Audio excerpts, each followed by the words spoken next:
I'd like to do I Ain't No Lumper. You know, y'all know what a lumper is. Truckers do, but to the layman out there, a lumper's a guy that does the loading and unloading of the trucks.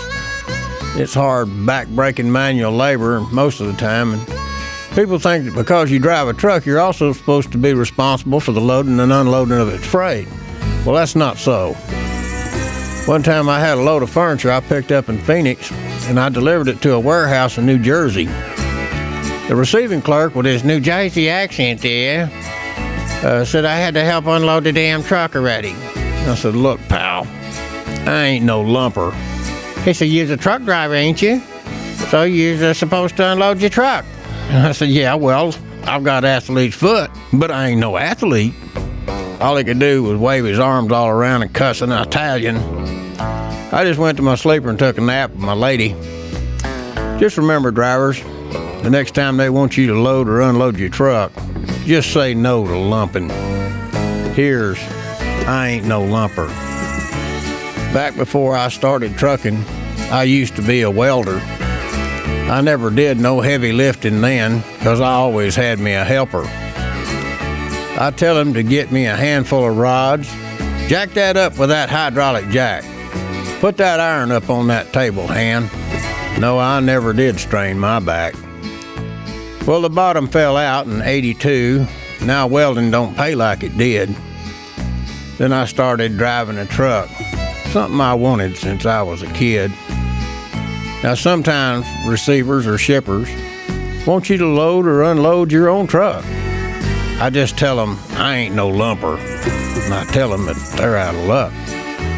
Go get you a crackhead, go get you a junkie, 'cause I'm going in the sleeper to sleep with my bunkie. Sometimes it would really piss them off if you didn't unload them for free. Then I'd tell them again, I ain't no lumper. Are you deaf and dumb and can't see? One guy tried to play tough guy.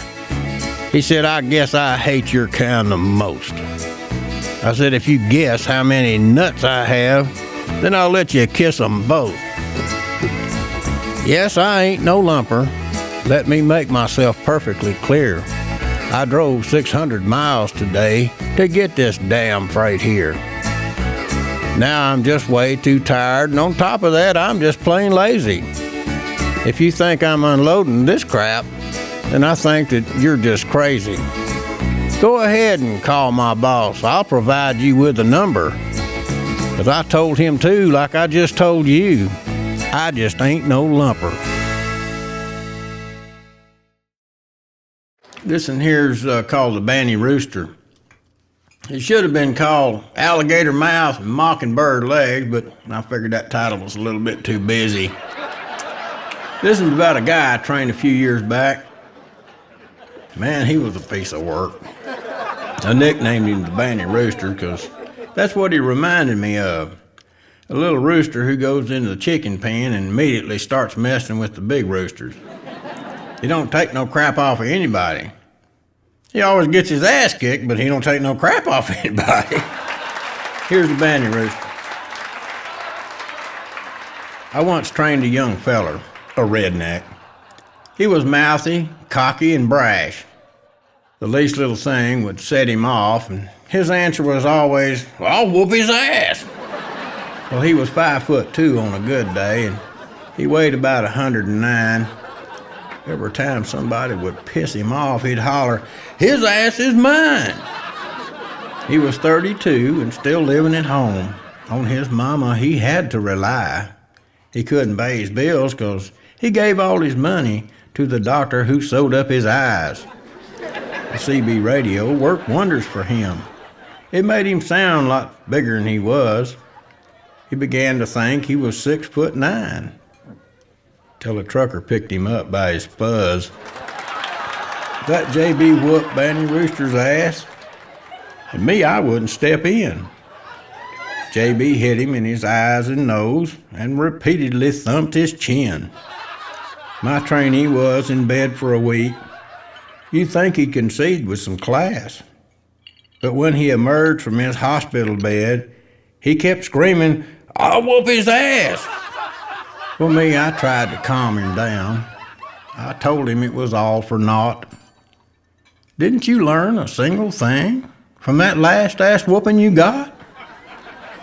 Well, the little Banty Rooster ignored me. Little booger still thought he was bad. I couldn't stand that little bastard. But I was the best friend that he ever had. Of course, he got fired for running his mouth. The boss put his ass on the bricks. Threatening to whoop the boss man's ass is something that just don't click. Well, I hadn't seen that Banty Rooster for moreover a year and a half. Here a while back, I went to McDonald's, and he was working way back in the back. I yelled, "Hey there, Banty Rooster, what goes on with you?" He looked up and limped towards me. He was wearing corrective shoes. His right arm was twisted and gimpy. His forehead bore a scar from a gash. I asked where he got all those injuries, and he answered, "From whooping that ass."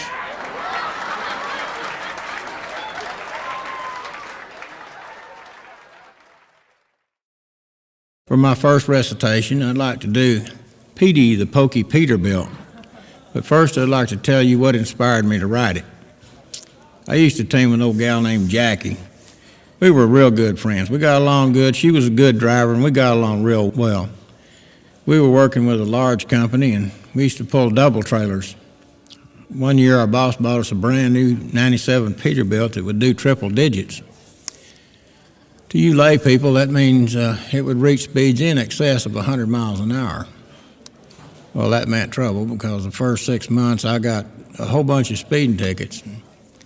I got out of them through deferred adjudication and defensive driving and what have you. But old Johnny, our boss, kind of took it personal, I guess. And he had the governor cut back to, real slow.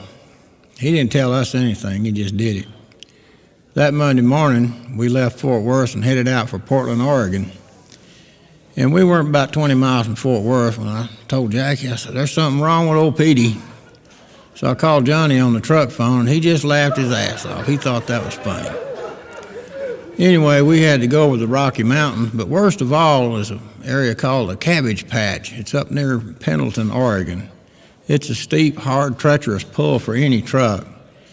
But Petey the Wonder Truck was always up for it.